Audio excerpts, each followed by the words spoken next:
Some Short Christmas Stories. By Charles Dickens. A Christmas Tree. I have been looking on, this evening, at a merry company of children assembled round that pretty German toy, a Christmas tree. The tree was planted in the middle of a great round table, and towered high above their heads. It was brilliantly lighted by a multitude of little tapers, and everywhere sparkled and glittered with bright objects. There were rosy-cheeked dolls, hiding behind the green leaves, and there were real watches, with movable hands, at least, and an endless capacity of being wound up, dangling from innumerable twigs. There were French polished tables, chairs, bedsteads, wardrobes, 8-day clocks, and various other articles of domestic furniture, wonderfully made, in tin, at Wolverhampton, perched among the boughs, as if in preparation for some fairy housekeeping. There were jolly, broad-faced little men, much more agreeable in appearance than many real men, and no wonder, for their heads took off, and showed them to be full of sugar plums. There were fiddles and drums. There were tambourines, books, work-boxes, paint-boxes, sweetmeat boxes, peep-show boxes, and all kinds of boxes. There were trinkets for the elder girls, far brighter than any grown-up gold and jewels. There were baskets and pincushions in all devices. There were guns, swords, and banners. There were witches standing in enchanted rings of pasteboard, to tell fortunes. There were teetotums, humming tops, needle cases, pen wipers, smelling bottles, conversation cards, bouquet holders, real fruit, made artificially dazzling with gold leaf, imitation apples, pears, and walnuts, crammed with surprises. In short, as a pretty child, before me, delightedly whispered to another pretty child, her bosom friend, there was everything, and more. This motley collection of odd objects, clustering on the tree like magic fruit, and flashing back the bright looks directed towards it from every side, some of the diamond eyes admiring it were hardly on a level with the table, and a few were languishing in timid wonder on the bosoms of pretty mothers, aunts, and nurses, made a lively realization of the fancies of childhood, and set me thinking how all the trees that grow and all the things that come into existence on the earth, have their wild adornments at that well-remembered time. Being now at home again, and alone, the only person in the house awake, my thoughts are drawn back, by a fascination which I do not care to resist, to my own childhood. I begin to consider, what do we all remember best upon the branches of the Christmas tree of our own young Christmas days, by which we climbed to real life. Straight, in the middle of the room, cramped in the freedom of its growth by no encircling walls or soon-reached ceiling, a shadowy tree arises. And, looking up into the dreamy brightness of its top, for I observe in this tree the singular property that it appears to grow downward towards the earth, I look into my youngest Christmas recollections. All toys at first, I find. Up yonder, among the green holly and red berries, is the tumbler with his hands in his pockets, who wouldn't lie down, but whenever he was put upon the floor, persisted in rolling his fat body about, until he rolled himself still, and brought those lobster eyes of his to bear upon me, when I affected to laugh very much, but in my heart of hearts was extremely doubtful of him. Close beside him is that infernal snuff-box, out of which there sprang a demoniacal counsellor in a black gown, with an obnoxious head of hair, and a red cloth mouth, wide open, who was not to be endured on any terms, but could not be put away either. For he used suddenly, in a highly magnified state, to fly out of mammoth snuff-boxes in dreams, when least expected. Nor is the frog with cobbler's wax on his tail, far off, for there was no knowing where he wouldn't jump. And when he flew over the candle, and came upon one's hand with that spotted back, red on a green ground, he was horrible. The cardboard lady in a blue silk skirt, who was stood up against the candlestick to dance, and whom I see on the same branch, was milder, and was beautiful. But I can't say as much for the larger cardboard man, who used to be hung against the wall and pulled by a string. There was a sinister expression in that nose of his. And when he got his legs round his neck, which he very often did, he was ghastly, and not a creature to be alone with. When did that dreadful mask first look at me? Who put it on, and why was I so frightened at the sight of it? Is an era in my life. It is not a hideous visage in itself, it is even meant to be droll, why then were its stolid features so intolerable? Surely not because it hid the wearer's face. An apron would have done as much, and though I should have preferred even the apron away, it would not have been absolutely insupportable, like the mask. Was it the immovability of the mask? The doll's face was immovable, but I was not afraid of her. Perhaps that fixed and set change coming over a real face, infused into my quickened heart some remote suggestion and dread of the universal change that is to come on every face, and make it still. Nothing reconciled me to it. No drummers, from whom proceeded a melancholy chirping on the turning of a handle, no regiment of soldiers, with a mute band, taken out of a box, and fitted, one by one, upon a stiff and lazy little set of lazy tongs. No old woman, made of wires and a brown paper composition, cutting up a pie for 2 small children, could give me a permanent comfort, for a long time. Nor was it any satisfaction to be shown the mask, and see that it was made of paper, or to have it locked up and be assured that no one wore it. The mere recollection of that fixed face, the mere knowledge of its existence anywhere, was sufficient to awake me in the night all perspiration and horror, with, "Oh, I know it's coming. Oh, the mask. I never wondered what the dear old donkey with the panniers, there he is, was made of, then. His hide was real to the touch, I recollect. And the great black horse with the round red spots all over him, the horse that I could even get upon, I never wondered what had brought him to that strange condition, or thought that such a horse was not commonly seen at Newmarket. The 4 horses of no color, next to him, that went into the wagon of cheeses, and could be taken out and stabled under the piano, appear to have bits of fur tippet for their tails, and other bits for their manes. And to stand on pegs instead of legs, but it was not so when they were brought home for a Christmas present.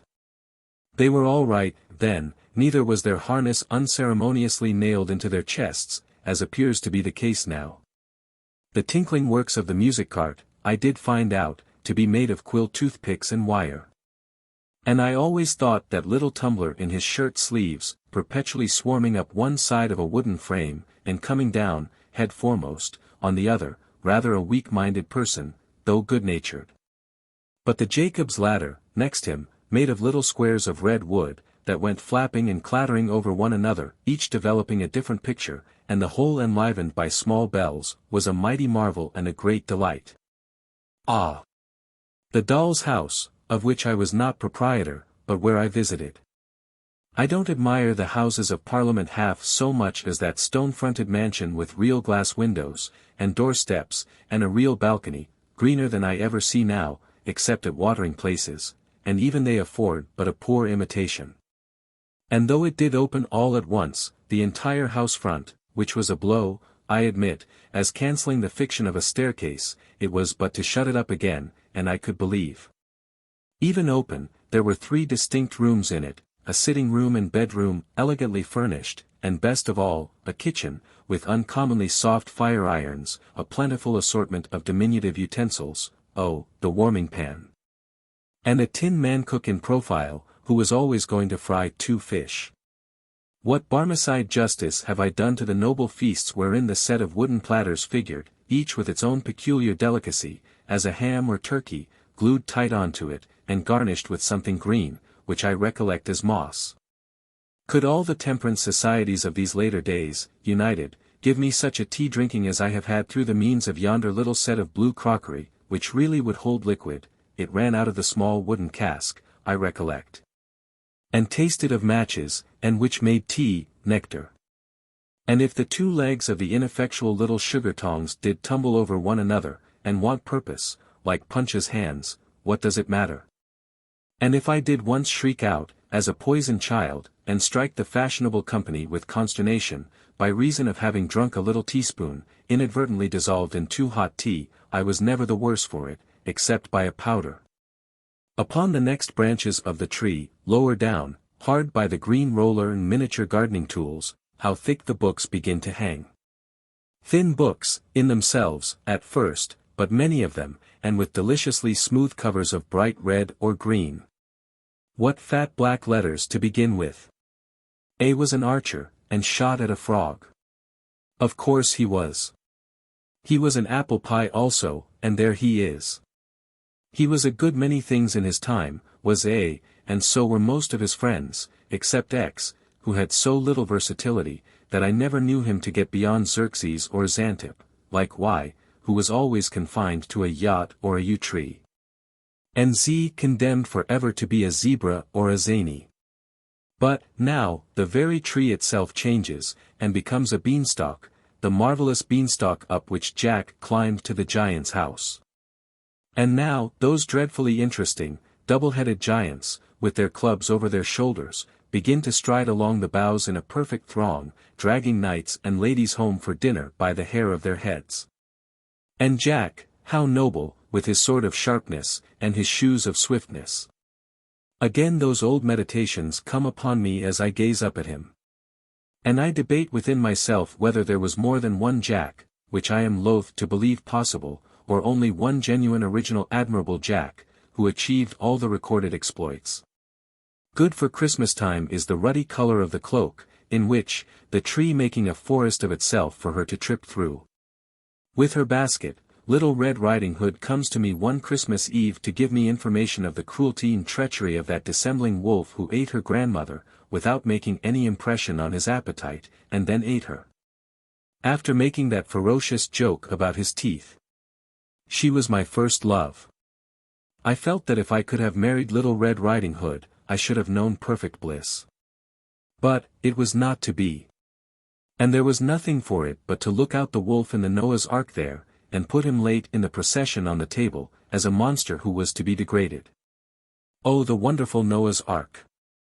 It was not found seaworthy when put in a washing tub, and the animals were crammed in at the roof, and needed to have their legs well shaken down before they could be got in, even there, and then, 10 to 1 but they began to tumble out at the door. Which was but imperfectly fastened with a wire latch, but what was that against it?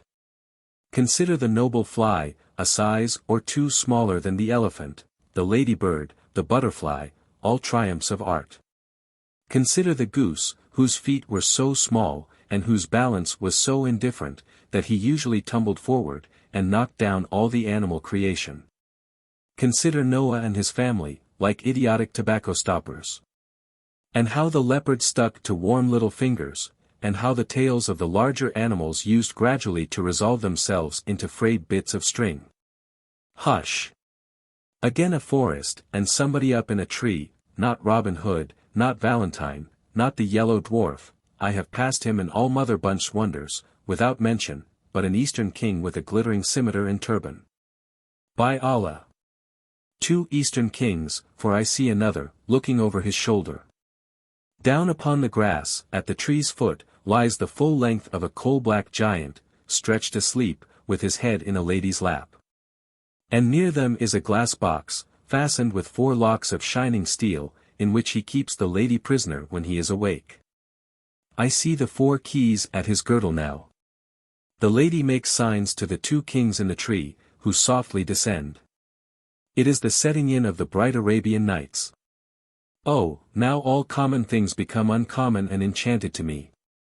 All lamps are wonderful, all rings are talismans. Common flower pots are full of treasure, with a little earth scattered on the top.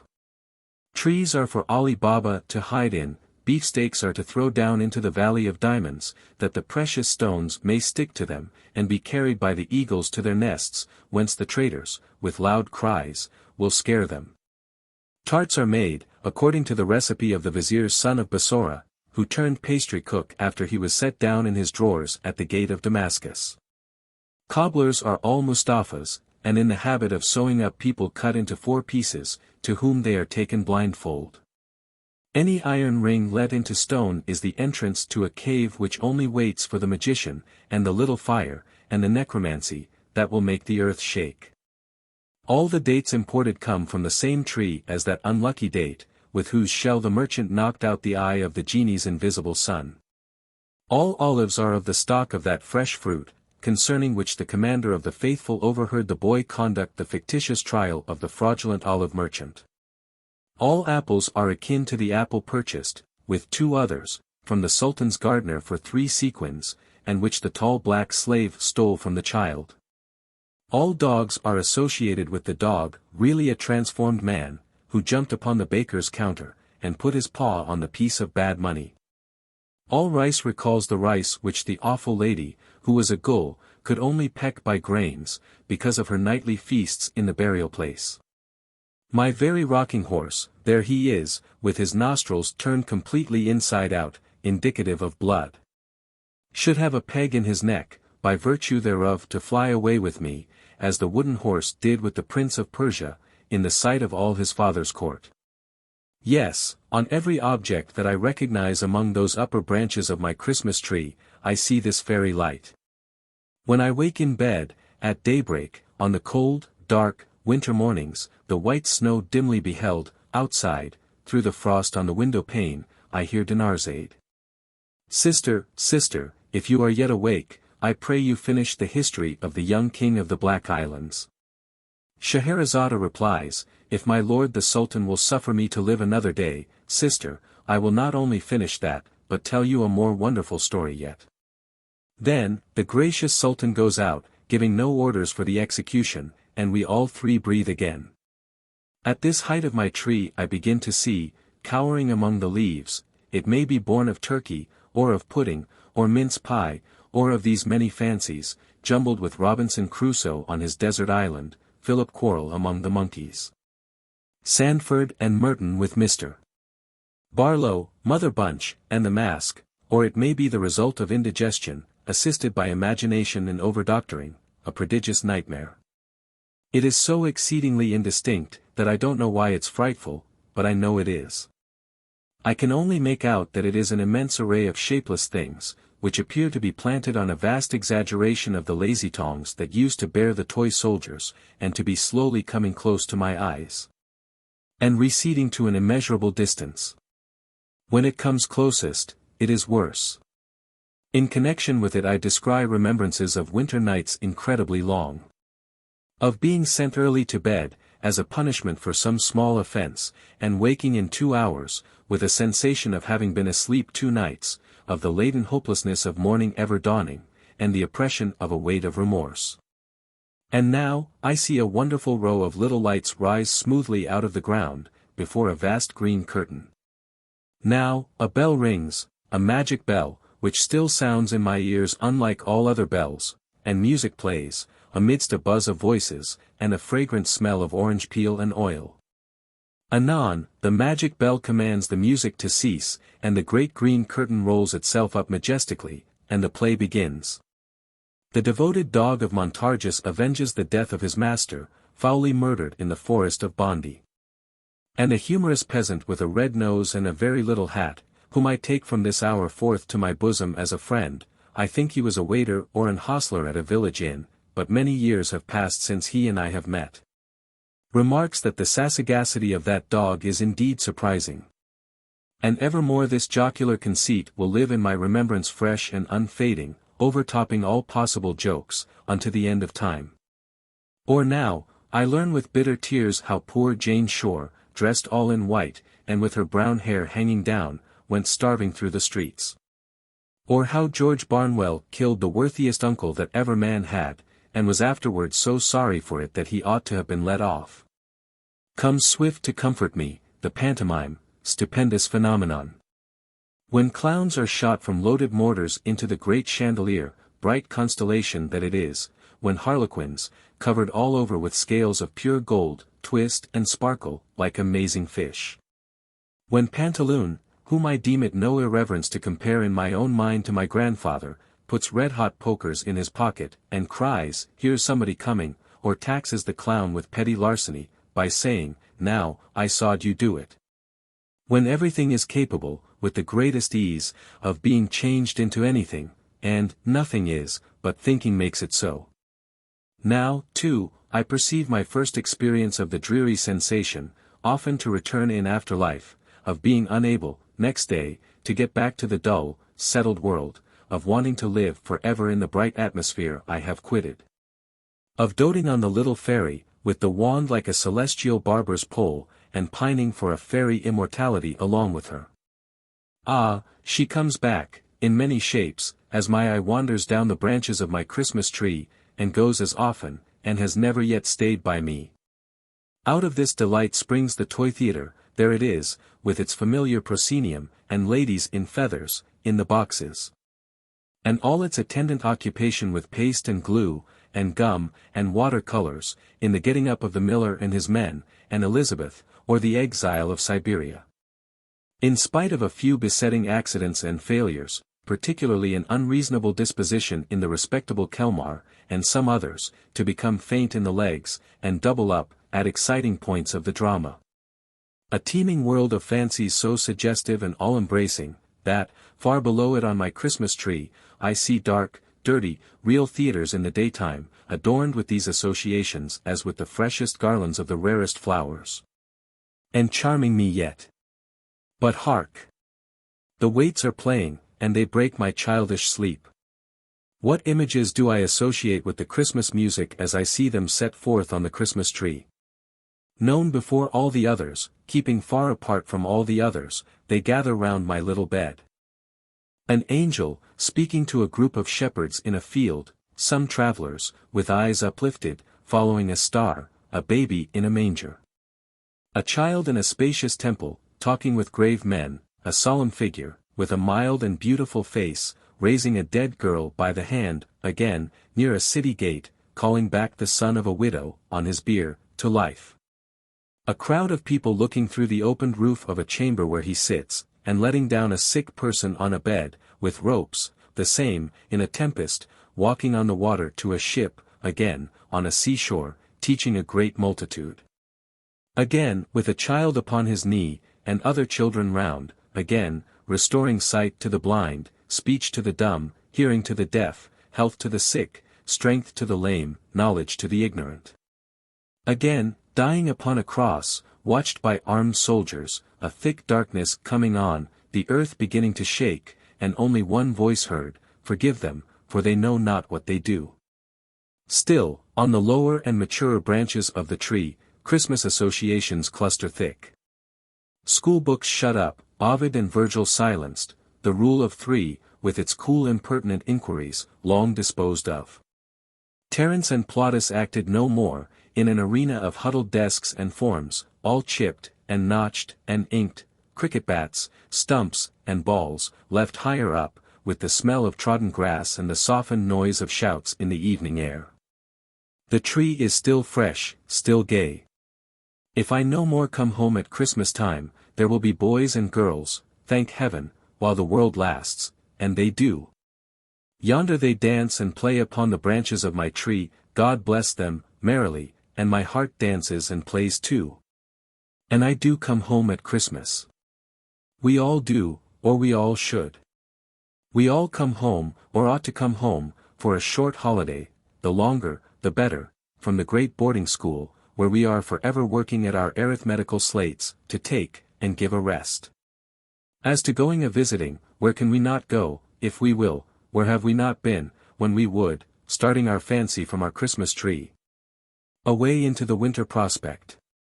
There are many such upon the tree. On, by low-lying, misty grounds, through fens and fogs, up long hills, winding dark as caverns between thick plantations, almost shutting out the sparkling stars, so, out on broad heights, until we stop at last, with sudden silence, at an avenue. The gate bell has a deep, half-awful sound in the frosty air, the gate swings open on its hinges. And, as we drive up to a great house, the glancing lights grow larger in the windows, and the opposing rows of trees seem to fall solemnly back on either side, to give us place. At intervals, all day, a frightened hare has shot across this whitened turf, or the distant clatter of a herd of deer trampling the hard frost, has, for the minute, crushed the silence too. Their watchful eyes beneath the fern may be shining now, if we could see them, like the icy dewdrops on the leaves, but they are still, and all is still. And so, the lights growing larger, and the trees falling back before us, and closing up again behind us, as if to forbid retreat, we come to the house. There is probably a smell of roasted chestnuts and other good comfortable things all the time, for we are telling winter stories, ghost stories, or more shame for us, round the Christmas fire. And we have never stirred, except to draw a little nearer to it. But, no matter for that. We came to the house, and it is an old house, full of great chimneys where wood is burnt on ancient dogs upon the hearth, and grim portraits, some of them with grim legends, too, lower distrustfully from the oaken panels of the walls.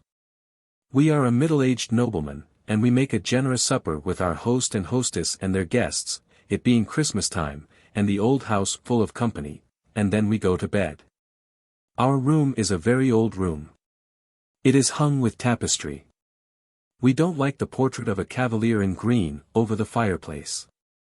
There are great black beams in the ceiling, and there is a great black bedstead, supported at the foot by two great black figures, who seem to have come off a couple of tombs in the old baronial church in the park, for our particular accommodation. But, we are not a superstitious nobleman, and we don't mind. Well. We dismiss our servant, lock the door, and sit before the fire in our dressing gown, musing about a great many things. At length we go to bed. Well. We can't sleep. We toss and tumble, and can't sleep. The embers on the hearth burn fitfully and make the room look ghostly. We can't help peeping out over the counterpane, at the two black figures and the cavalier, that wicked-looking cavalier, in green. In the flickering light they seem to advance and retire, which, though we are not by any means a superstitious nobleman, is not agreeable. Well. We get nervous, more and more nervous. We say, this is very foolish, but we can't stand this. We'll pretend to be ill, and knock up somebody. Well. We are just going to do it, when the locked door opens, and there comes in a young woman, deadly pale, and with long fair hair, who glides to the fire, and sits down in the chair we have left there, wringing her hands.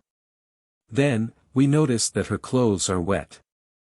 Our tongue cleaves to the roof of our mouth, and we can't speak, but, we observe her accurately. Her clothes are wet, her long hair is dabbled with moist mud. She is dressed in the fashion of 200 years ago, and she has at her girdle a bunch of rusty keys. Well. There she sits, and we can't even faint, we are in such a state about it.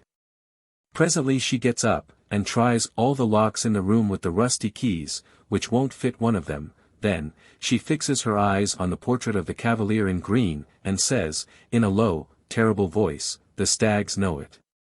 After that, she wrings her hands again, passes the bedside, and goes out at the door.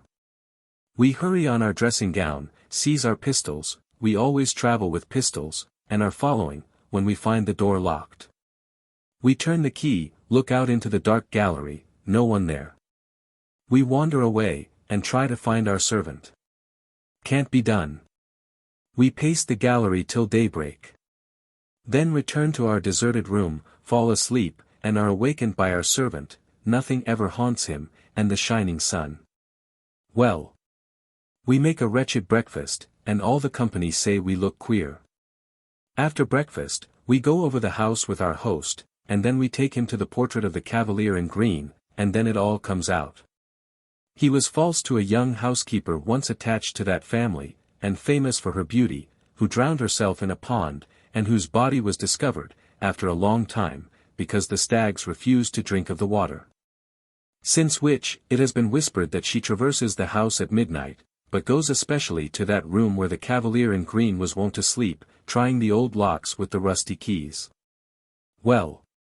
We tell our host of what we have seen, and a shade comes over his features, and he begs it may be hushed up, and so it is. But, it's all true, and we said so, before we died, we are dead now, to many responsible people. There is no end to the old houses, with resounding galleries, and dismal state bedchambers, and haunted wings shut up for many years, through which we may ramble, with an agreeable creeping up our back, and encounter any number of ghosts. But, it is worthy of remark perhaps, reducible to a very few general types and classes. For, ghosts have little originality, and walk in a beaten track. Thus, it comes to pass, that a certain room in a certain old hall, where a certain bad lord, baronet, knight, or gentleman, shot himself, has certain planks in the floor from which the blood will not be taken out. You may scrape and scrape, as the present owner has done, or plane and plane, as his father did, or scrub and scrub, as his grandfather did, or burn and burn with strong acids, as his great-grandfather did, but there the blood will still be, no redder and no paler, no more and no less, always just the same. Thus, in such another house there is a haunted door, that never will keep open. Or another door that never will keep shut, or a haunted sound of a spinning wheel, or a hammer, or a footstep, or a cry, or a sigh, or a horse's tramp, or the rattling of a chain. Or else, there is a turret clock, which, at the midnight hour, strikes 13 when the head of the family is going to die. Or a shadowy, immovable black carriage which at such a time is always seen by somebody, waiting near the great gates in the stable-yard. Or thus, it came to pass how Lady Mary went to pay a visit at a large wild house in the Scottish Highlands, and, being fatigued with her long journey, retired to bed early, and innocently said, next morning, at the breakfast table, "How odd to have so late a party last night, in this remote place, and not to tell me of it, before I went to bed." Then, every one asked Lady Mary what she meant. Then, Lady Mary replied, "Why, all night long, the carriages were driving round and round the terrace, underneath my window." Then, the owner of the house turned pale, and so did his lady, and Charles MacDoodle of MacDoodle signed to Lady Mary to say no more, and every one was silent. After breakfast, Charles MacDoodle told Lady Mary that it was a tradition in the family that those rumbling carriages on the terrace betokened death. And so it proved, for, 2 months afterwards, the lady of the mansion died. And Lady Mary, who was a maid of honor at court, often told this story to the old Queen Charlotte, by this token that the old king always said, What? Ghosts, ghosts. No such thing, no such thing." And never left off saying so, until he went to bed. Or, a friend of somebody's whom most of us know, when he was a young man at college, had a particular friend, with whom he made the compact that, if it were possible for the spirit to return to this earth after its separation from the body, he of the twain who first died, should reappear to the other. In course of time, this compact was forgotten by our friend, the two young men having progressed in life, and taken diverging paths that were wide asunder. But, one night, many years afterwards, our friend being in the north of England, and staying for the night in an inn, on the Yorkshire moors, happened to look out of bed.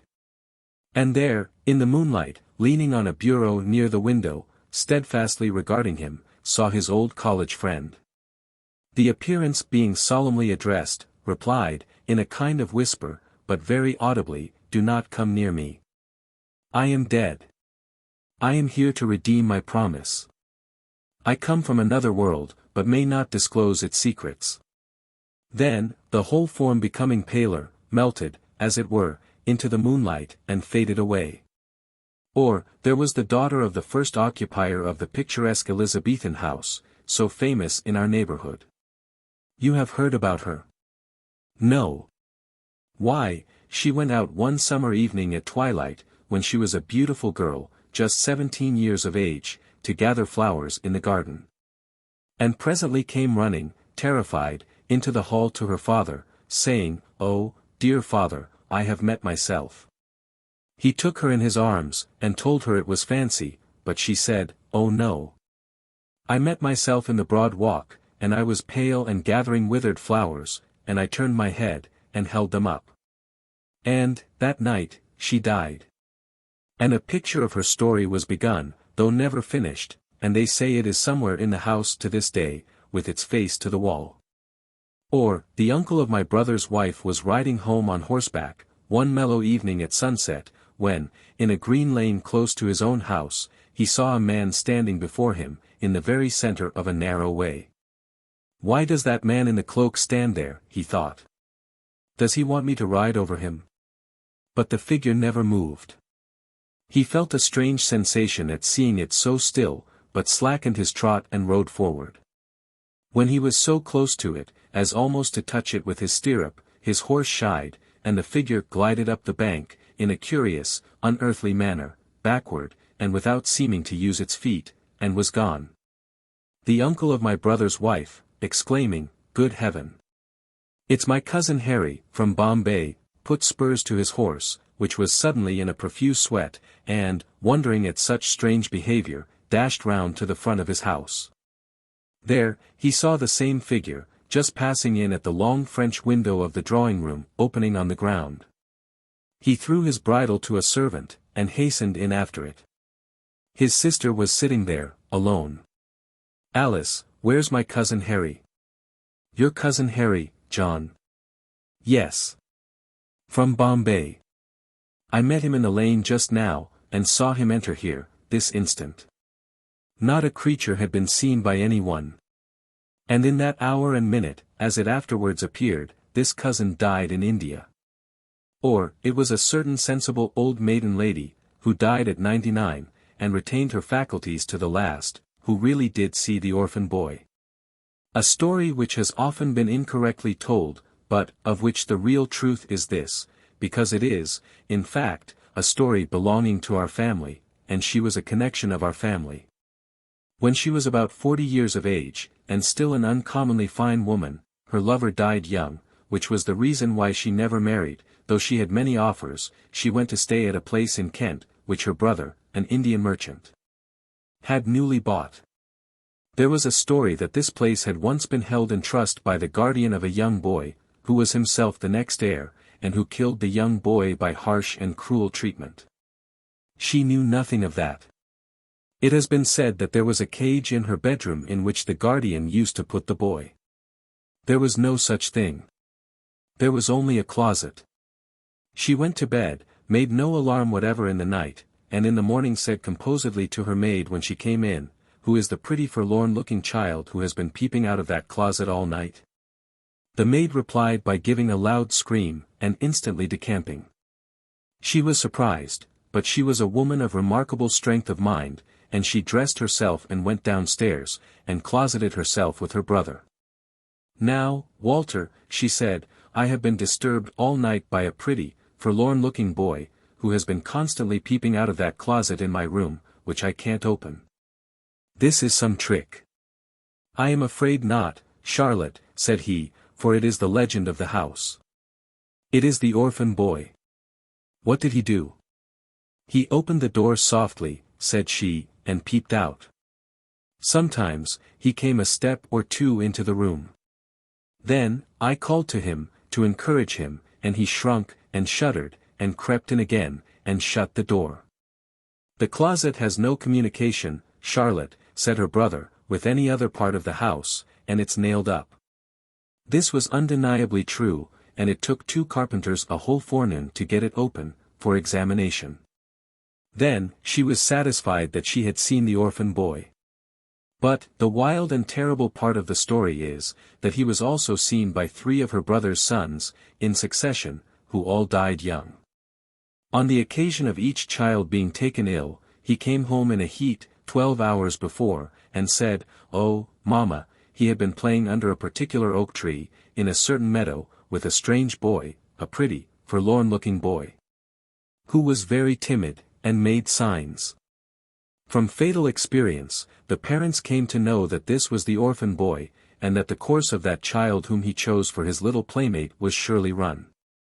Legion is the name of the German castles, where we sit up alone to wait for the spectre, where we are shown into a room, made comparatively cheerful for our reception, where we glance round at the shadows thrown on the blank walls by the crackling fire, where we feel very lonely when the village innkeeper and his pretty daughter have retired, after laying down a fresh store of wood upon the hearth, and setting forth on the small table such supper cheer as a cold roast capon, bread, grapes, and a flask of old Rhine wine, where the reverberating doors close on their retreat, one after another, like so many peals of sullen thunder, and where, about the small hours of the night, we come into the knowledge of divers supernatural mysteries. Legion is the name of the haunted German students, in whose society we draw yet nearer to the fire, while the schoolboy in the corner opens his eyes wide and round, and flies off the footstool he has chosen for his seat, when the door accidentally blows open. Vast is the crop of such fruit, shining on our Christmas tree, in blossom, almost at the very top, ripening all down the boughs. Among the later toys and fancies hanging there, as idle often and less pure, be the images once associated with the sweet old waits, the softened music in the night, ever unalterable. Encircled by the social thoughts of Christmas time, still let the benignant figure of my childhood stand unchanged. In every cheerful image and suggestion that the season brings, may the bright star that rested above the poor roof, be the star of all the Christian world. A moment's pause, O vanishing tree, of which the lower boughs are dark to me as yet, and let me look once more. I know there are blank spaces on thy branches, where eyes that I have loved have shone and smiled, from which they are departed. But, far above, I see the razor of the dead girl, and the widow's son, and God is good. If age be hiding for me in the unseen portion of thy downward growth, O may I, with a grey head, turn a child's heart to that figure yet, and a child's trustfulness and confidence. Now, the tree is decorated with bright merriment, and song, and dance, and cheerfulness. And they are welcome. Innocent and welcome be they ever held, beneath the branches of the Christmas tree, which cast no gloomy shadow. But, as it sinks into the ground, I hear a whisper going through the leaves. This, in commemoration of the law of love and kindness, mercy and compassion. This, in remembrance of me. What Christmas is as we grow older. Time was, with most of us, when Christmas Day encircling all our limited world like a magic ring, left nothing out for us to miss or seek, bound together all our home enjoyments, affections, and hopes. Grouped everything and everyone around the Christmas fire, and made the little picture shining in our bright young eyes, complete. Time came, perhaps, all so soon, when our thoughts overleaped that narrow boundary. When there was someone, very dear, we thought then, very beautiful, and absolutely perfect, wanting to the fullness of our happiness. When we were wanting to, or we thought so, which did just as well, at the Christmas hearth by which that someone sat, and when we intertwined with every wreath and garland of our life that someone's name. That was the time for the bright visionary Christmases which have long arisen from us to show faintly, after summer rain, in the palest edges of the rainbow. That was the time for the beatified enjoyment of the things that were to be, and never were, and yet the things that were so real in our resolute hope that it would be hard to say, now, what realities achieved since, have been stronger. What? Did that Christmas never really come when we and the priceless pearl who was our young choice were received, after the happiest of totally impossible marriages, by the two united families previously at daggers, drawn on our account? When brothers and sisters-in-law who had always been rather cool to us before our relationship was effected, perfectly doted on us, and when fathers and mothers overwhelmed us with unlimited incomes? Was that Christmas dinner never really eaten, after which we arose, and generously and eloquently rendered honor to our late rival, present in the company, then and there exchanging friendship and forgiveness, and founding an attachment not to be surpassed in Greek or Roman story, which subsisted until death? Has that same rival long ceased to care for that same priceless pearl, and married for money, and become usurious? Above all, do we really know, now, that we should probably have been miserable if we had won and worn the pearl, and that we are better without her? That Christmas when we had recently achieved so much fame. When we had been carried in triumph somewhere, for doing something great and good, when we had won an honored and ennobled name, and arrived and were received at home in a shower of tears of joy, is it possible that that Christmas has not come yet? And is our life here, at the best, so constituted that, pausing as we advance at such a noticeable milestone in the track as this great birthday, we look back on the things that never were? As naturally and full as gravely as on the things that have been and are gone, or have been and still are? If it be so, and so it seems to be, must we come to the conclusion that life is little better than a dream, and little worth the loves and strivings that we crowd into it? No. Far be such miscalled philosophy from us, dear reader, on Christmas Day. Nearer and closer to our hearts be the Christmas spirit, which is the spirit of active usefulness, perseverance, cheerful discharge of duty, kindness and forbearance. It is in the last virtues especially, that we are, or should be, strengthened by the unaccomplished visions of our youth, for, who shall say that they are not our teachers to deal gently even with the impalpable nothings of the earth? Therefore, as we grow older, let us be more thankful that the circle of our Christmas associations and of the lessons that they bring, expands. Let us welcome every one of them, and summon them to take their places by the Christmas hearth. Welcome, old aspirations, glittering creatures of an ardent fancy, to your shelter underneath the holly. We know you, and have not outlived you yet. Welcome, old projects and old loves, however fleeting, to your nooks among the steadier lights that burn around us. Welcome, all that was ever real to our hearts, and for the earnestness that made you real, thanks to heaven. Do we build no Christmas castles in the clouds now? Let our thoughts, fluttering like butterflies among these flowers of children, bear witness. Before this boy, there stretches out a future, brighter than we ever looked on in our old romantic time, but bright with honor and with truth. Around this little head on which the sunny curls lie heaped, the graces sport, as prettily, as airily, as when there was no scythe within the reach of time to shear away the curls of our first love. Upon another girl's face near it, placider but smiling bright, a quiet and contented little face, we see home fairly written. Shining from the word, as rays shine from a star, we see how, when our graves are old, other hopes than ours are young, other hearts than ours are moved, how other ways are smoothed. How other happiness blooms, ripens, and decays, no, not decays, for other homes and other bands of children, not yet in being nor for ages yet to be, arise, and bloom and ripen to the end of all. Welcome, everything. Welcome, alike what has been, and what never was, and what we hope may be, to your shelter underneath the holly, to your places round the Christmas fire, where what is sits open-hearted. In yonder shadow, do we see obtruding furtively upon the blaze, an enemy's face? By Christmas Day we do forgive him. If the injury he has done us may admit of such companionship, let him come here and take his place. If otherwise, unhappily, let him go hence, assured that we will never injure nor accuse him. On this day we shut out nothing. Pause, says a low voice. Nothing. Think. On Christmas Day, we will shut out from our fireside, nothing. Not the shadow of a vast city where the withered leaves are lying deep, the voice replies. Not the shadow that darkens the whole globe. Not the shadow of the city of the dead. Not even that.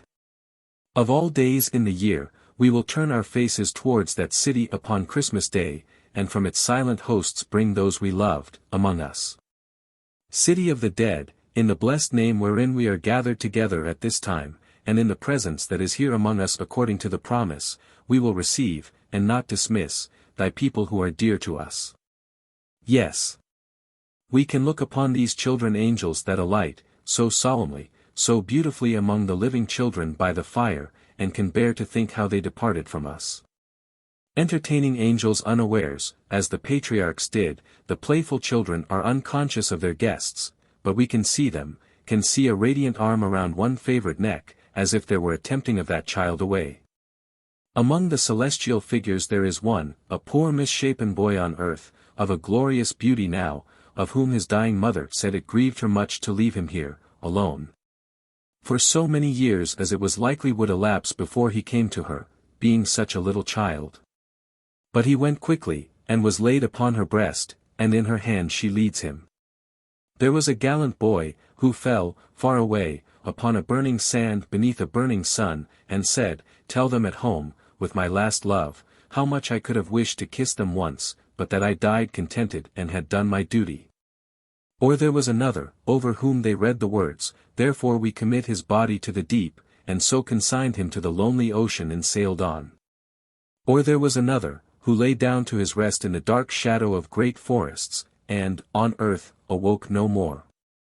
Oh, shall they not, from sand and sea and forest, be brought home at such a time? There was a dear girl, almost a woman, never to be won, who made a morning Christmas in a house of joy, and went her trackless way to the silent city.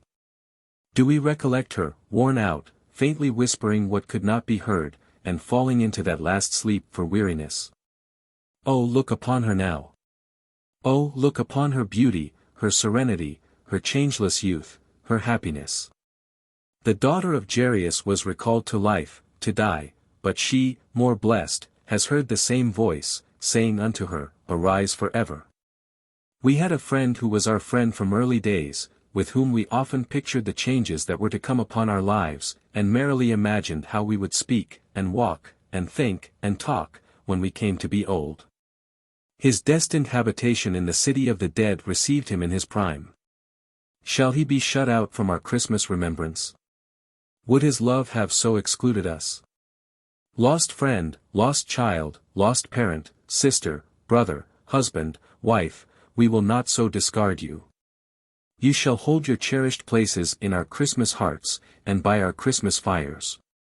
And in the season of immortal hope, and on the birthday of immortal mercy, we will shut out nothing. The winter sun goes down over town and village, on the sea it makes a rosy path, as if the sacred tread were fresh upon the water. A few more moments, and it sinks, and night comes on, and lights begin to sparkle in the prospect. On the hillside beyond the shapelessly diffused town, and in the quiet keeping of the trees that gird the village steeple, remembrances are cut in stone, planted in common flowers, growing in grass. Entwined with lowly brambles around many a mound of earth. In town and village, there are doors and windows closed against the weather, there are flaming logs heaped high, there are joyful faces, there is healthy music of voices. Be all ungentleness and harm excluded from the temples of the household gods, but be those remembrances admitted with tender encouragement. They are of the time and all its comforting and peaceful reassurances. And of the history that reunited even upon earth the living and the dead, and of the broad beneficence and goodness that too many men have tried to tear to narrow shreds. The poor relation's story. He was very reluctant to take precedence of so many respected members of the family, by beginning the round of stories they were to relate as they sat in a goodly circle by the Christmas fire. And he modestly suggested that it would be more correct if John, our esteemed host, whose health he begged to drink, would have the kindness to begin. For as to himself, he said, he was so little used to lead the way that really, but as they all cried out here, that he must begin, and agreed with one voice that he might, could, would, and should begin, he left off rubbing his hands. And took his legs out from under his armchair, and did begin. I have no doubt, said the poor relation, that I shall surprise the assembled members of our family, and particularly John, our esteemed host, to whom we are so much indebted for the great hospitality with which he has this day entertained us. By the confession I am going to make. But, if you do me the honor to be surprised at anything that falls from a person so unimportant in the family as I am, I can only say that I shall be scrupulously accurate in all I relate. I am not what I am supposed to be. I am quite another thing. Perhaps before I go further, I had better glance at what I am supposed to be. It is supposed, unless I mistake, the assembled members of our family will correct me if I do, which is very likely. Here the poor relation looked mildly about him for contradiction, that I am nobody's enemy but my own. That I never met with any particular success in anything. That I failed in business because I was unbusinesslike and credulous, in not being prepared for the interested designs of my partner. That I failed in love, because I was ridiculously trustful, in thinking it impossible that Christiana could deceive me. That I failed in my expectations from my Uncle Chill, on account of not being as sharp as he could have wished in worldly matters. That, through life, I have been rather put upon and disappointed in a general way.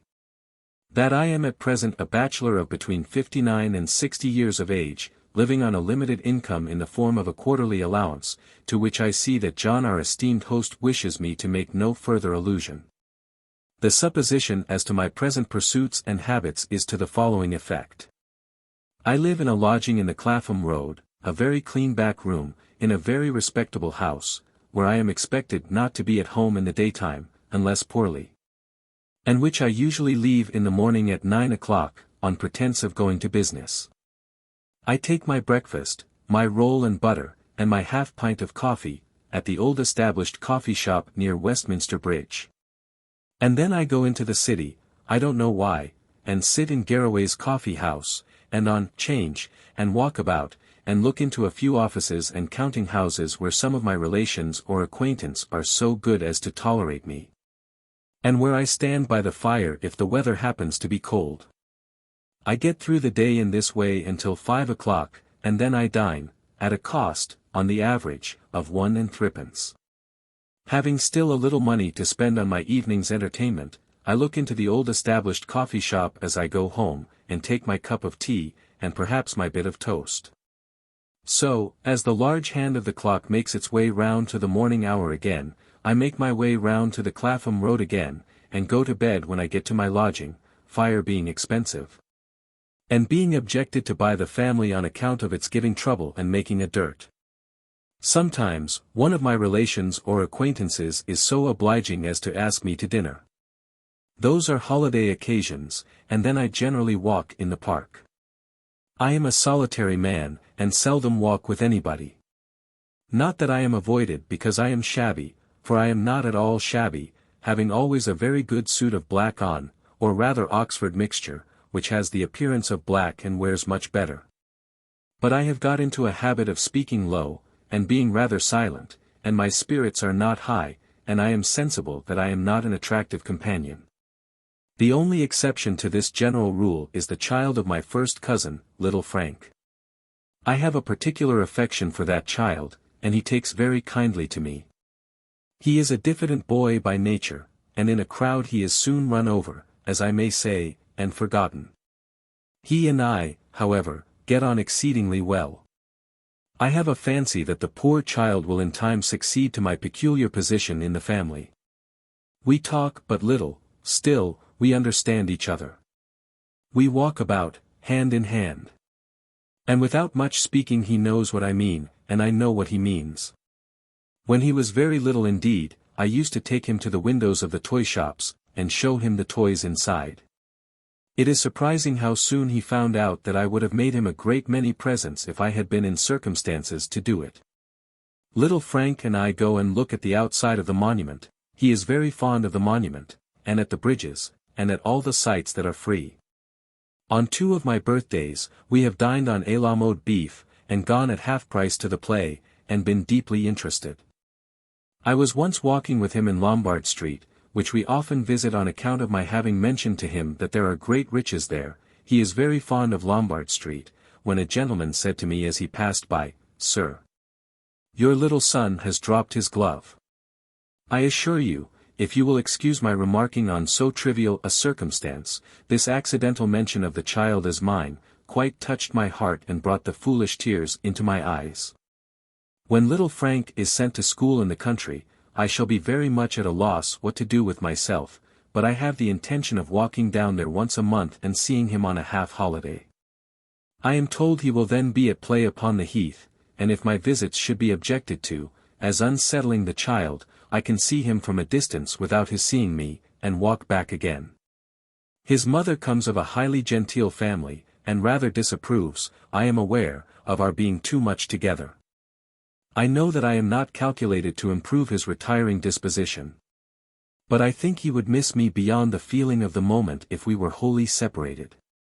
When I die in the Clapham Road, I shall not leave much more in this world than I shall take out of it. But, I happen to have a miniature of a bright-faced boy, with a curling head, and an open shirt frill waving down his bosom. My mother had it taken for me, but I can't believe that it was ever like, which will be worth nothing to sell. And which I shall beg may he given to Frank. I have written my dear boy a little letter with it, in which I have told him that I felt very sorry to part from him, though bound to confess that I knew no reason why I should remain here. I have given him some short advice, the best in my power, to take warning of the consequences of being nobody's enemy but his own. And I have endeavored to comfort him for what I fear he will consider a bereavement, by pointing out to him, that I was only a superfluous something to every one but him. And that having by some means failed to find a place in this great assembly, I am better out of it. Such, said the poor relation, clearing his throat and beginning to speak a little louder, is the general impression about me. Now, it is a remarkable circumstance which forms the aim and purpose of my story, that this is all wrong. This is not my life, and these are not my habits. I do not even live in the Clapham Road. Comparatively speaking, I am very seldom there. I reside, mostly, I am almost ashamed to say the word, it sounds so full of pretension, in a castle. I do not mean that it is an old baronial habitation, but still it is a building always known to everyone by the name of a castle. In it, I preserve the particulars of my history. They run thus. It was when I first took John Spatter, who had been my clerk, into partnership, and when I was still a young man of not more than 25, residing in the house of my uncle Chill, from whom I had considerable expectations, that I ventured to propose to Christiana. I had loved Christiana a long time. She was very beautiful, and very winning in all respects. I rather mistrusted her widowed mother, who I feared was of a plotting and mercenary turn of mind. But, I thought as well of her as I could, for Christiana's sake. I never had loved any one but Christiana, and she had been all the world, and oh, far more than all the world, to me, from our childhood. Christiana accepted me with her mother's consent, and I was rendered very happy indeed. My life at my uncle Chill's was of a spare dull kind, and my garret chamber was as dull, and bare, and cold, as an upper prison room in some stern northern fortress. But, having Christiana's love, I wanted nothing upon earth. I would not have changed my lot with any human being. Avarice was, unhappily, my uncle Chill's master vice. Though he was rich, he pinched, and scraped, and clutched, and lived miserably. As Christiana had no fortune, I was for some time a little fearful of confessing our engagement to him, but, at length I wrote him a letter, saying how it all truly was. I put it into his hand one night, on going to bed. As I came downstairs next morning, shivering in the cold December air, colder in my uncle's unwarmed house than in the street, where the winter sun did sometimes shine, and which was at all events enlivened by cheerful faces and voices passing along, I carried a heavy heart towards the long, low breakfast room in which my uncle sat.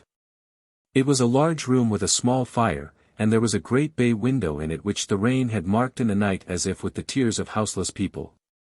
It stared upon a raw yard, with a cracked stone pavement, and some rusted iron railings half uprooted, whence an ugly outbuilding that had once been a dissecting room, in the time of the great surgeon who had mortgaged the house to my uncle, stared at it. We rose so early always, that at that time of the year we breakfasted by candlelight. When I went into the room, my uncle was so contracted by the cold, and so huddled together in his chair behind the one dim candle, that I did not see him until I was close to the table. As I held out my hand to him, he caught up his stick, being infirm, he always walked about the house with a stick, and made a blow at me, and said, "You fool." "Uncle," I returned, "I didn't expect you to be so angry as this." Nor had I expected it, though he was a hard and angry old man. "You didn't expect," said he, "when did you ever expect? When did you ever calculate, or look forward, you contemptible dog? These are hard words, uncle. Hard words. Feathers, to pelt such an idiot as you with," said he. "Here. Betsy Snap. Look at him." Betsy Snap was a withered, hard-favored, yellow old woman, our only domestic, always employed, at this time of the morning, in rubbing my uncle's legs. As my uncle adjured her to look at me, he put his lean grip on the crown of her head, she kneeling beside him, and turned her face towards me. An involuntary thought connecting them both with the dissecting room, as it must often have been in the surgeon's time, passed across my mind in the midst of my anxiety. "Look at the snivelling milksop," said my uncle. "Look at the baby. This is the gentleman who, people say, is nobody's enemy but his own. This is the gentleman who can't say no. This is the gentleman who was making such large profits in his business that he must needs take a partner, t'other day. This is the gentleman who is going to marry a wife without a penny, and who falls into the hands of Jezebels who are speculating on my death." I knew, now, how great my uncle's rage was. For nothing short of his being almost beside himself would have induced him to utter that concluding word, which he held in such repugnance that it was never spoken or hinted at before him on any account. "On my death," he repeated, as if he were defying me by defying his own abhorrence of the word. "On my death, death, death. But I'll spoil the speculation. Eat your last under this roof, you feeble wretch, and may it choke you." You may suppose that I had not much appetite for the breakfast to which I was bidden in these terms, but I took my accustomed seat. I saw that I was repudiated henceforth by my uncle. Still I could bear that very well, possessing Christiana's heart. He emptied his basin of bread and milk as usual, only that he took it on his knees with his chair turned away from the table where I sat. When he had done, he carefully snuffed out the candle, and the cold, slate-colored, miserable day looked in upon us. "Now, Mr. Michael," said he, "before we part, I should like to have a word with these ladies in your presence." "As you will, sir," I returned, "but you deceive yourself, and wrong us, cruelly, if you suppose that there is any feeling at stake in this contract but pure, disinterested, faithful love." To this, he only replied, "You lie." And not one other word. We went, through half-thawed snow and half-frozen rain, to the house where Christiana and her mother lived. My uncle knew them very well. They were sitting at their breakfast, and were surprised to see us at that hour. "Your servant, ma'am," said my uncle to the mother. "You divine the purpose of my visit, I dare say, ma'am. I understand there is a world of pure, disinterested, faithful love cooped up here. I am happy to bring it all at once, to make it complete. I bring you your son-in-law, ma'am, and you, your husband, miss. The gentleman is a perfect stranger to me, but I wish him joy of his wise bargain. He snarled at me as he went out, and I never saw him again. It is altogether a mistake," continued the poor relation, "to suppose that my dear Christiana, over-persuaded and influenced by her mother, married a rich man, the dirt from whose carriage wheels is often, in these changed times, thrown upon me as she rides by. No, no. She married me. The way we came to be married rather sooner than we intended, was this. I took a frugal lodging and was saving and planning for her sake, when, one day, she spoke to me with great earnestness, and said, 'My dear Michael, I have given you my heart. I have said that I loved you, and I have pledged myself to be your wife.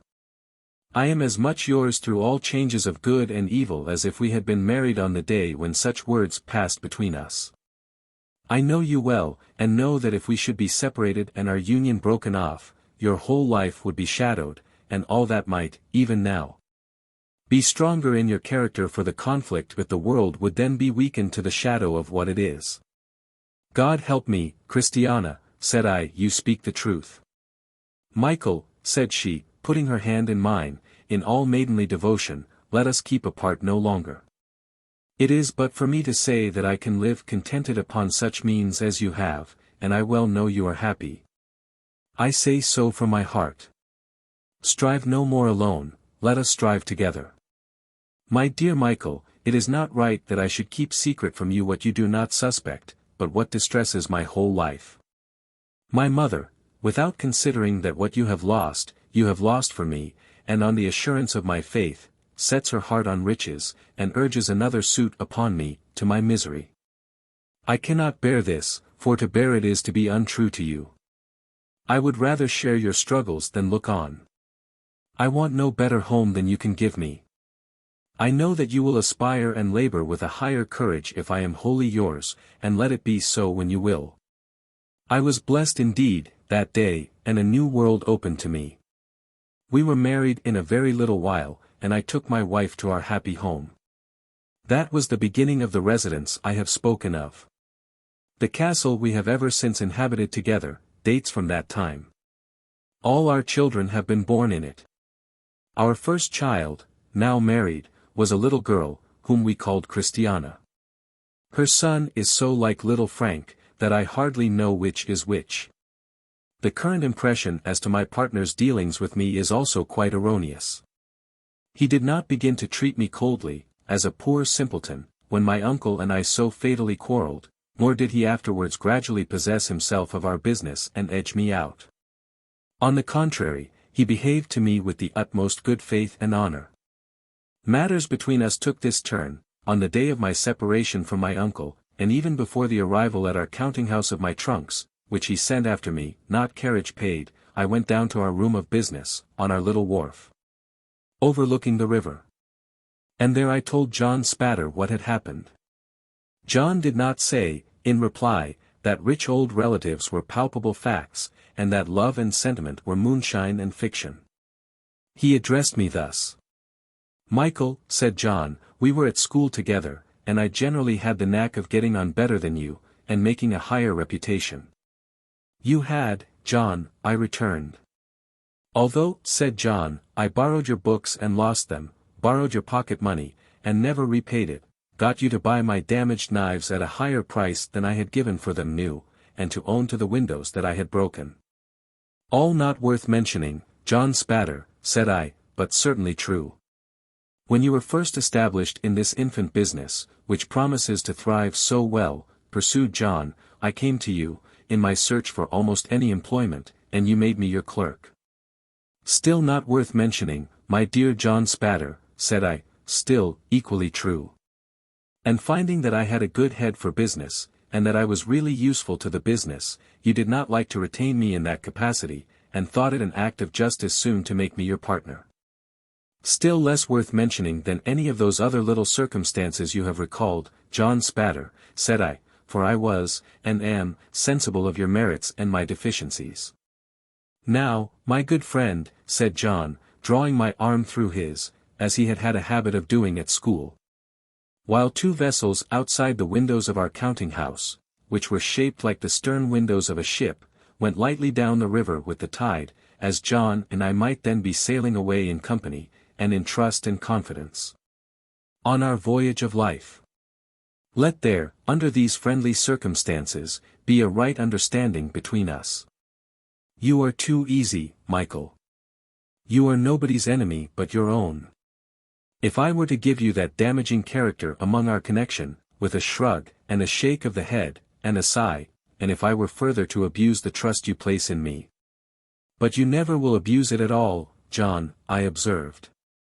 Never, said he.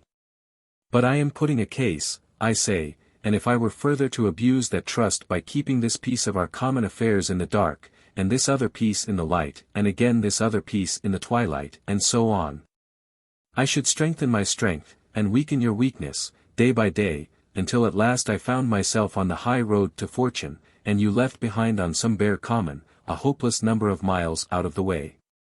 Exactly so, said I.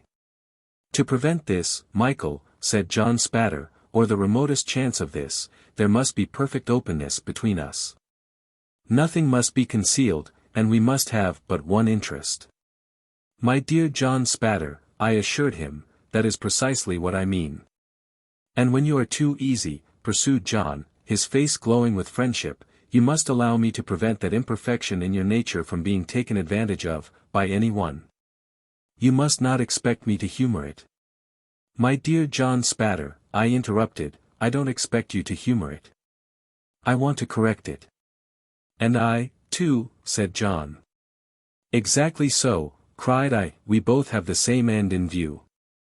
And, honorably seeking it, and fully trusting one another, and having but one interest, ours will be a prosperous and happy partnership. I am sure of it, returned John Spatter. And we shook hands most affectionately. I took John home to my castle, and we had a very happy day. Our partnership throve well. My friend and partner supplied what I wanted, as I had foreseen that he would, and by improving both the business and myself, amply acknowledged any little rise in life to which I had helped him.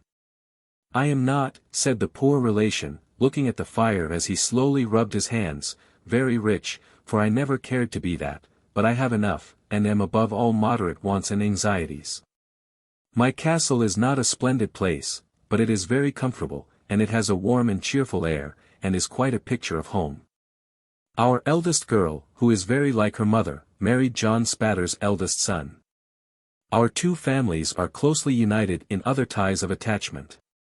It is very pleasant of an evening, when we are all assembled together, which frequently happens, and when John and I talk over old times, and the one interest there has always been between us. I really do not know, in my castle, what loneliness is. Some of our children or grandchildren are always about it, and the young voices of my descendants are delightful, oh, how delightful, to me to hear. My dearest and most devoted wife, ever faithful, ever loving, ever helpful and sustaining and consoling, is the priceless blessing of my house, from whom all its other blessings spring. We are rather a musical family, and when Christiana sees me, at any time, a little weary or depressed, she steals to the piano and sings a gentle air she used to sing when we were first betrothed. So weak a man am I, that I cannot bear to hear it from any other source. They played it once, at the theatre, when I was there with little Frank. And the child said wondering, "Cousin Michael, whose hot tears are these that have fallen on my hand? Such is my castle, and such are the real particulars of my life therein preserved. I often take little Frank home there. He is very welcome to my grandchildren, and they play together. At this time of the year, the Christmas and New Year time, I am seldom out of my castle. For, the associations of the season seem to hold me there, and the precepts of the season seem to teach me that it is well to be there. And the castle is," observed a grave, kind voice among the company. "Yes. My castle," said the poor relation, shaking his head as he still looked at the fire, "is in the air. John, our esteemed host, suggests its situation accurately. My castle is in the air. I have done. Will you be so good as to pass the story?" The child's story. Once upon a time, a good many years ago, there was a traveler, and he set out upon a journey. It was a magic journey, and was to seem very long when he began it, and very short when he got halfway through. He traveled along a rather dark path for some little time, without meeting anything, until at last he came to a beautiful child. So he said to the child, "What do you do here?" And the child said, "I am always at play. Come and play with me." So, he played with that child, the whole day long, and they were very merry. The sky was so blue, the sun was so bright, the water was so sparkling, the leaves were so green, the flowers were so lovely, and they heard such singing birds and saw so many butterflies, that everything was beautiful. This was in fine weather. When it rained, they loved to watch the falling drops, and to smell the fresh scents. When it blew, it was delightful to listen to the wind, and fancy what it said, as it came rushing from its home. Where was that, they wondered? Whistling and howling, driving the clouds before it, bending the trees, rumbling in the chimneys, shaking the house, and making the sea roar in fury. But, when it snowed, that was best of all. For, they liked nothing so well as to look up at the white flakes falling fast and thick, like down from the breasts of millions of white birds, and to see how smooth and deep the drift was, and to listen to the hush upon the paths and roads. They had plenty of the finest toys in the world, and the most astonishing picture books, all about scimitars and slippers and turbans, and dwarfs and giants and genii and fairies. And bluebeards and beanstalks and riches and caverns and forests and valentines and orsons, and all new and all true. But, one day, of a sudden, the traveler lost the child. He called to him over and over again, but got no answer. So, he went upon his road, and went on for a little while without meeting anything, until at last he came to a handsome boy. So, he said to the boy, "What do you do here?" And the boy said, "I am always learning. Come and learn with me." So he learned with that boy about Jupiter and Juno, and the Greeks and the Romans, and I don't know what, and learned more than I could tell, or he either, for he soon forgot a great deal of it. But, they were not always learning. They had the merriest games that ever were played. They rode upon the river in summer, and skated on the ice in winter.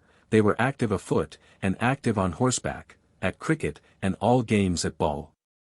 At prisoners' base, hare and hounds, follow my leader, and more sports than I can think of, nobody could beat them. They had holidays too, and 12th cakes, and parties where they danced till midnight, and real theatres where they saw palaces of real gold and silver rise out of the real earth, and saw all the wonders of the world at once. As to friends, they had such dear friends and so many of them, that I want the time to reckon them up. They were all young, like the handsome boy, and were never to be strange to one another all their lives through.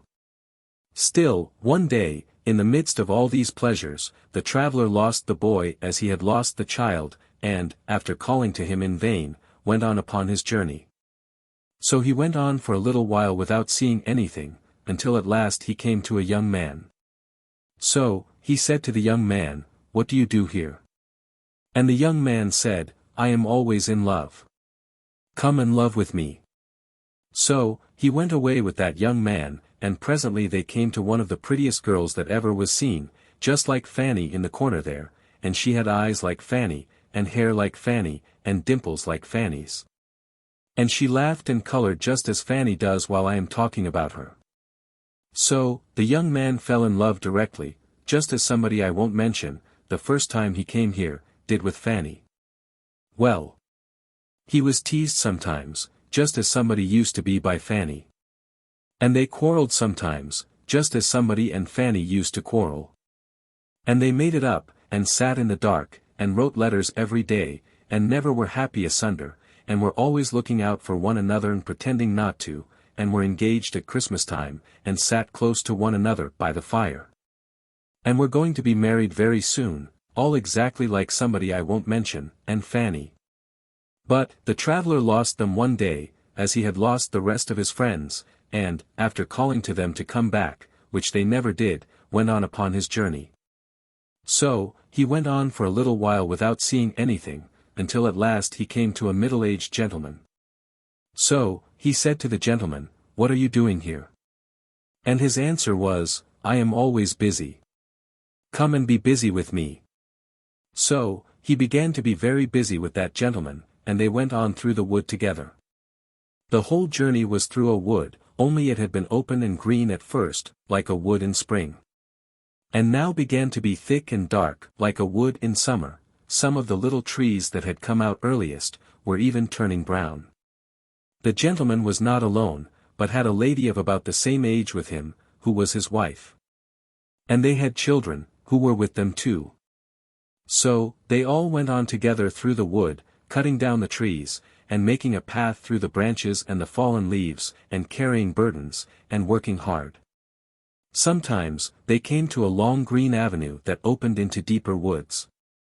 Then they would hear a very little, distant voice crying, "Father, Father, I am another child. Stop for me." And presently they would see a very little figure, growing larger as it came along, running to join them. When it came up, they all crowded round it, and kissed and welcomed it, and then they all went on together. Sometimes, they came to several avenues at once, and then they all stood still, and one of the children said, "Father, I am going to sea," and another said, "Father, I am going to India," and another, "Father, I am going to seek my fortune where I can," and another, "Father, I am going to heaven." So, with many tears at parting, they went, solitary, down those avenues, each child upon its way, and the child who went to heaven, rose into the golden air and vanished. Whenever these partings happened, the traveler looked at the gentleman, and saw him glance up at the sky above the trees, where the day was beginning to decline, and the sunset to come on. He saw, too, that his hair was turning grey. But, they never could rest long, for they had their journey to perform, and it was necessary for them to be always busy. At last, there had been so many partings that there were no children left, and only the traveler, the gentleman, and the lady, went upon their way in company. And now the wood was yellow, and now brown. And the leaves, even of the forest trees, began to fall. So, they came to an avenue that was darker than the rest, and were pressing forward on their journey without looking down it when the lady stopped. "My husband," said the lady. "I am called."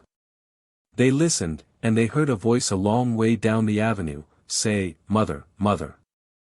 It was the voice of the first child who had said, "I am going to heaven," and the father said, "I pray not yet. The sunset is very near. I pray not yet." But, the voice cried, "Mother, mother," without minding him, though his hair was now quite white and tears were on his face. Then, the mother, who was already drawn into the shade of the dark avenue and moving away with her arms still round his neck, kissed him, and said, "My dearest, I am summoned, and I go." And she was gone. And the traveller and he were left alone together. And they went on and on together, until they came to very near the end of the wood, so near, that they could see the sunset shining red before them through the trees. Yet, once more, while he broke his way among the branches, the traveller lost his friend. He called and called, but there was no reply, and when he passed out of the wood, and saw the peaceful sun going down upon a wide purple prospect, he came to an old man sitting on a fallen tree. So, he said to the old man, "What do you do here?" And the old man said with a calm smile, "I am always remembering. Come and remember with me." So the traveller sat down by the side of that old man, face to face with the serene sunset, and all his friends came softly back and stood around him. The beautiful child, the handsome boy, the young man in love, the father, mother, and children, every one of them was there, and he had lost nothing. So, he loved them all, and was kind and forbearing with them all, and was always pleased to watch them all, and they all honored and loved him. And I think the traveller must be yourself, dear grandfather, because this what you do to us, and what we do to you. The Schoolboy's Story. Being rather young at present, I am getting on in years, but still I am rather young, I have no particular adventures of my own to fall back upon.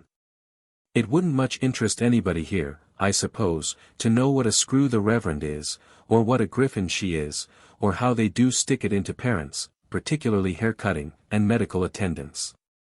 One of our fellows was charged in his half's account 12 and 6 for 2 pills, tolerably profitable at 6 and 3 a piece, I should think, and he never took them either, but put them up the sleeve of his jacket. As to the beef, it's shameful. It's not beef. Regular beef isn't veins. You can chew regular beef. Besides which, there's gravy to regular beef, and you never see a drop to ours.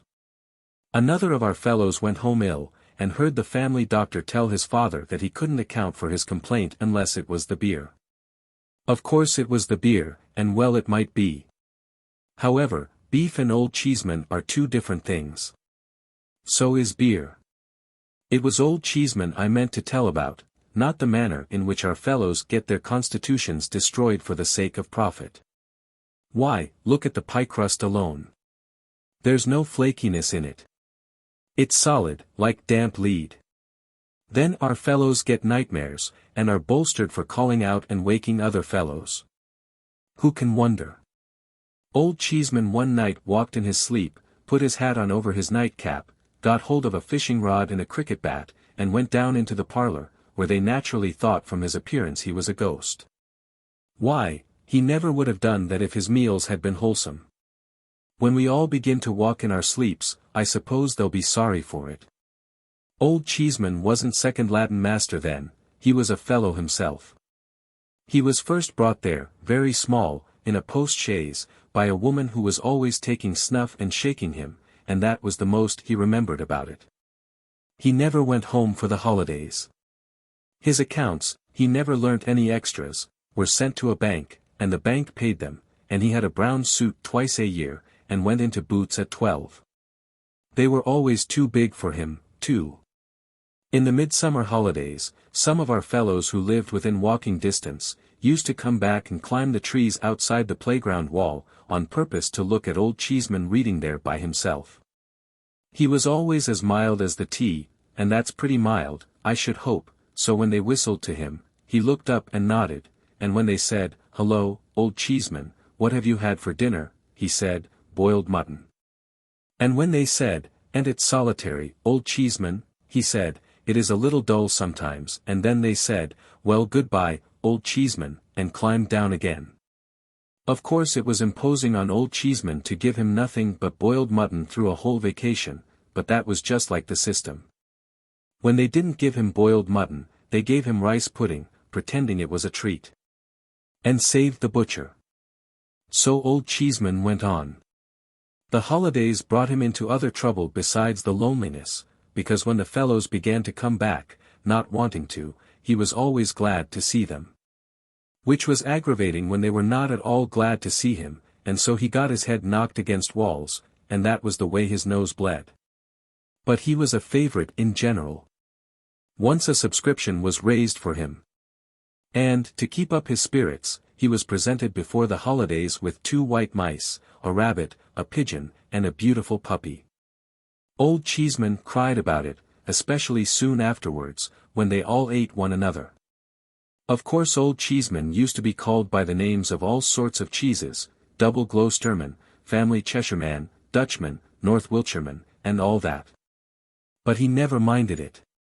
And I don't mean to say he was old in point of years, because he wasn't, only he was called from the first, Old Cheeseman. At last, Old Cheeseman was made second Latin master. He was brought in one morning at the beginning of a new half, and presented to the school in that capacity as Mr. Cheeseman. Then our fellows all agreed that Old Cheeseman was a spy, and a deserter, who had gone over to the enemy's camp, and sold himself for gold. It was no excuse for him that he had sold himself for very little gold, £2.10 a quarter in his washing, as was reported. It was decided by a parliament which sat about it, that Old Cheeseman's mercenary motives could alone be taken into account, and that he had coined our blood for drachmas. The parliament took the expression out of the quarrel scene between Brutus and Cassius. When it was settled in this strong way that Old Cheeseman was a tremendous traitor, who had wormed himself into our fellows' secrets on purpose to get himself into favor by giving up everything he knew. All courageous fellows were invited to come forward and enroll themselves in a society for making a set against him. The president of the society was first boy, named Bob Tarter. His father was in the West Indies, and he owned, himself, that his father was worth millions. He had great power among our fellows, and he wrote a parody, beginning, "Who made believe to be so meek that we could hardly hear him speak, yet turned out an informing sneak? Old Cheeseman." And on in that way through more than a dozen verses, which he used to go and sing, every morning, close by the new master's desk. He trained one of the low boys, too, a rosy-cheeked little brass who didn't care what he did, to go up to him with his Latin grammar one morning, and say it so, nominativus pronominum, Old Cheeseman, raro exprimator, was never suspected. Nisi distinctionis, of being an informer, aut emphasis gratia, until he proved one. Ut, for instance, vos damnastis, when he sold the boys. Quasi, as though, dicat, he should say, praeterea nemo, I'm a Judas. All this produced a great effect on Old Cheeseman. He had never had much hair. But what he had, began to get thinner and thinner every day. He grew paler and more worn, and sometimes of an evening he was seen sitting at his desk with a precious long snuff to his candle, and his hands before his face, crying. But no member of the society could pity him, even if he felt inclined, because the president said it was Old Cheeseman's conscience. So Old Cheeseman went on, and didn't he lead a miserable life? Of course the Reverend turned up his nose at him, and of course she did, because both of them always do that at all the masters, but he suffered from the fellows most, and he suffered from them constantly. He never told about it, that the society could find out, but he got no credit for that, because the president said it was Old Cheeseman's cowardice. He had only one friend in the world, and that one was almost as powerless as he was, for it was only Jane. Jane was a sort of wardrobe woman to our fellows, and took care of the boxes. She had come at first, I believe, as a kind of apprentice, some of our fellows say from a charity, but I don't know, and after her time was out, had stopped at so much a year. So little a year, perhaps I ought to say, for it is far more likely. However, she had put some pounds in the savings bank, and she was a very nice young woman. She was not quite pretty, but she had a very frank, honest, bright face, and all our fellows were fond of her. She was uncommonly neat and cheerful, and uncommonly comfortable and kind. And if anything was the matter with a fellow's mother, he always went and showed the letter to Jane. Jane was Old Cheeseman's friend. The more the society went against him, the more Jane stood by him. She used to give him a good-humored look out of her still-room window, sometimes, that seemed to set him up for the day. She used to pass out of the orchard and the kitchen garden, always kept locked, I believe you, through the playground, when she might have gone the other way, only to give a turn of her head, as much as to say, keep up your spirits. To Old Cheeseman. His slip of a room was so fresh and orderly that it was well known who looked after it while he was at his desk. And when our fellows saw a smoking hot dumpling on his plate at dinner, they knew with indignation who had sent it up. Under these circumstances, the society resolved, after a quantity of meeting and debating, that Jane should be requested to cut Old Cheeseman dead, and that if she refused, she must be sent to Coventry herself. So a deputation, headed by the president, was appointed to wait on Jane, and inform her of the vote the society had been under the painful necessity of passing. She was very much respected for all her good qualities, and there was a story about her having once waylaid the Reverend in his own study, and got a fellow off from severe punishment, of her own kind comfortable heart. So the deputation didn't much like the job. However, they went up, and the president told Jane all about it. Upon which Jane turned very red, burst into tears, informed the president and the deputation, in a way not at all like her usual way, that they were a parcel of malicious young savages, and turned the whole respected body out of the room.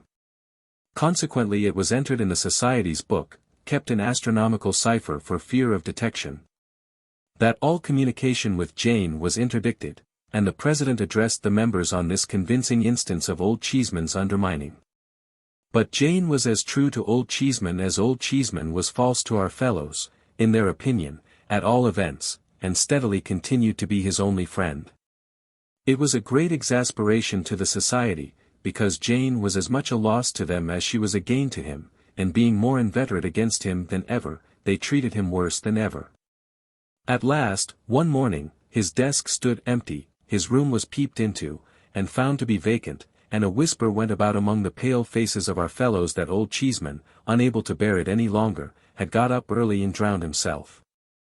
The mysterious looks of the other masters after breakfast, and the evident fact that Old Cheeseman was not expected, confirmed the society in this opinion. Some began to discuss whether the president was liable to hanging or only transportation for life, and the president's face showed a great anxiety to know which. However, he said that a jury of his country should find him game. And that in his address he should put it to them to lay their hands upon their hearts and say whether they as Britons approved of informers, and how they thought they would like it themselves. Some of the society considered that he had better run away until he found a forest where he might change clothes with a woodcutter, and stain his face with blackberries. But the majority believed that if he stood his ground, his father, belonging as he did to the West Indies, and being worth millions, could buy him off. All our fellows' hearts beat fast when the Reverend came in, and made a sort of a Roman, or a field marshal, of himself with the ruler, as he always did before delivering an address. But their fears were nothing to their astonishment when he came out with the story that Old Cheeseman, so long our respected friend and fellow pilgrim in the pleasant plains of knowledge, he called him, oh yes, I dare say, much of that, was the orphan child of a disinherited young lady who had married against her father's wish, and whose young husband had died, and who had died of sorrow herself. And whose unfortunate baby, Old Cheeseman, had been brought up at the cost of a grandfather who would never consent to see it, baby, boy, or man, which grandfather was now dead. And serve him right, that's my putting in, and which grandfather's large property, there being no will, was now, and all of a sudden and forever, Old Cheeseman's. Our so long respected friend and fellow pilgrim in the pleasant plains of knowledge, the Reverend wound up a lot of bothering quotations by saying, would come among us once more, that day fortnight, when he desired to take leave of us himself. In a more particular manner. With these words, he stared severely round at our fellows, and went solemnly out. There was precious consternation among the members of the society, now. Lots of them wanted to resign, and lots more began to try to make out that they had never belonged to it. However, the president stuck up, and said that they must stand or fall together, and that if a breach was made it should be over his body, which was meant to encourage the society, but it didn't. The president further said, he would consider the position in which they stood, and would give them his best opinion and advice in a few days. This was eagerly looked for, as he knew a good deal of the world on account of his father's being in the West Indies. After days and days of hard thinking, and drawing armies all over his slate, the president called our fellows together, and made the matter clear. He said it was plain that when Old Cheeseman came on the appointed day, his first revenge would be to impeach the society, and have it flogged all round. After witnessing with joy the torture of his enemies, and gloating over the cries which agony would extort from them, the probability was that he would invite the Reverend, on pretence of conversation, into a private room, say the parlor into which parents were shown, where the two great globes were which were never used, and would there reproach him with the various frauds and oppressions he had endured at his hands. At the close of his observations he would make a signal to a prize-fighter concealed in the passage, who would then appear and pitch into the Reverend, till he was left insensible. Old Cheeseman would then make Jane a present of from £5 to £10, and would leave the establishment in fiendish triumph. The President explained that against the parlor part, or the Jane part, of these arrangements he had nothing to say. But, on the part of the society, he counselled deadly resistance. With this view he recommended that all available desks should be filled with stones, and that the first word of the complaint should be the signal to every fellow to let fly at Old Cheeseman. The bold advice put the society in better spirits, and was unanimously taken. A post about Old Cheeseman's size was put up in the playground, and all our fellows practised at it till it was dinted all over. When the day came, and places were called, every fellow sat down in a tremble. There had been much discussing and disputing as to how Old Cheeseman would come. But it was the general opinion that he would appear in a sort of triumphal car drawn by 4 horses, with 2 livery servants in front, and the prize-fighter in disguise up behind. So, all our fellows sat listening for the sound of wheels. But no wheels were heard, for Old Cheeseman walked after all, and came into the school without any preparation. Pretty much as he used to be, only dressed in black. "Gentlemen," said the Reverend, presenting him, "our so long respected friend and fellow pilgrim in the pleasant plains of knowledge, is desirous to offer a word or two. Attention, gentlemen, one and all." Every fellow stole his hand into his desk and looked at the President. The President was all ready, and taking aim at Old Cheeseman with his eyes. What did Old Cheeseman then, but walk up to his old desk, look round him with a queer smile as if there was a tear in his eye, and begin in a quavering, mild voice, "My dear companions and old friends." Every fellow's hand came out of his desk, and the President suddenly began to cry. "My dear companions and old friends," said Old Cheeseman, "you have heard of my good fortune. I have passed so many years under this roof, my entire life so far, I may say, that I hope you have been glad to hear of it for my sake. I could never enjoy it without exchanging congratulations with you. If we have ever misunderstood one another at all, pray, my dear boys, let us forgive and forget. I have a great tenderness for you, and I am sure you return it. I want in the fullness of a grateful heart to shake hands with you every one. I have come back to do it, if you please, my dear boys." Since the President had begun to cry, several other fellows had broken out here and there, but now, when Old Cheeseman began with him as first boy, laid his left hand affectionately on his shoulder and gave him his right. And when the President said, "Indeed, I don't deserve it, sir, upon my honor I don't," there was sobbing and crying all over the school. Every other fellow said he didn't deserve it, much in the same way. But Old Cheeseman, not minding that a bit, went cheerfully round to every boy, and wound up with every master, finishing off the Reverend last. Then a snivelling little chap in a corner, who was always under some punishment or other, set up a shrill cry of "success" to Old Cheeseman. Hooray! The Reverend glared upon him, and said, "Mr. Cheeseman, sir." But, Old Cheeseman protesting that he liked his old name a great deal better than his new one, all our fellows took up the cry. And, for I don't know how many minutes, there was such a thundering of feet and hands, and such a roaring of Old Cheeseman, as never was heard. After that, there was a spread in the dining room of the most magnificent kind. Fowls, tongues, preserves, fruits, confectionaries, jellies, neguses, barley sugar temples, trifles, crackers, eat all you can and pocket what you like, all at Old Cheeseman's expense. After that, speeches, whole holiday, double and treble sets of all manners of things for all manners of games, donkeys, pony chaises and drive yourself. Dinner for all the masters at the Seven Bells, £20 a head. Our fellows estimated it at, an annual holiday and feast fixed for that day every year, and another on Old Cheeseman's birthday, Reverend bound down before the fellows to allow it. So that he could never back out, all at Old Cheeseman's expense. And didn't our fellows go down in a body and cheer outside the Seven Bells? Oh no! But there's something else besides. Don't look at the next storyteller, for there's more yet. Next day, it was resolved that the society should make it up with Jane, and then be dissolved. What do you think of Jane being gone, though? What? Gone forever, said our fellows, with long faces. Yes, to be sure, was all the answer they could get. None of the people about the house would say anything more. At length, the first boy took upon himself to ask the Reverend whether our old friend Jane was really gone. The Reverend, he has got a daughter at home, turn-up nose, and red, replied severely, yes, sir, Miss Pitt is gone. The idea of calling Jane, Miss Pitt. Some said she had been sent away in disgrace for taking money from Old Cheeseman. Others said she had gone into Old Cheeseman's service at a rise of £10 a year. All that our fellows knew, was, she was gone. It was 2 or 3 months afterwards, when, one afternoon, an open carriage stopped at the cricket field, just outside bounds, with a lady and gentleman in it, who looked at the game a long time and stood up to see it played.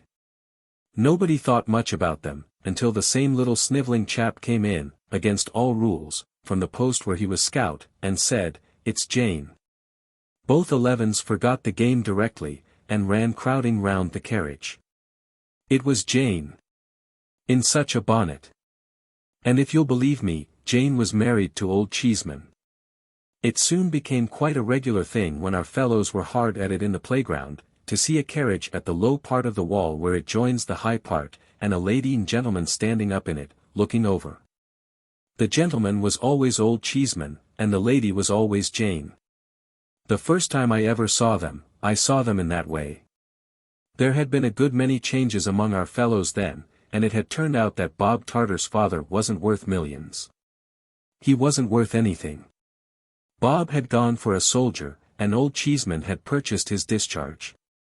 But that's not the carriage. The carriage stopped, and all our fellows stopped as soon as it was seen. "So you have never sent me to Coventry after all," said the lady, laughing, as our fellows swarmed up the wall to shake hands with her. "Are you never going to do it?" "Never. Never. Never," on all sides.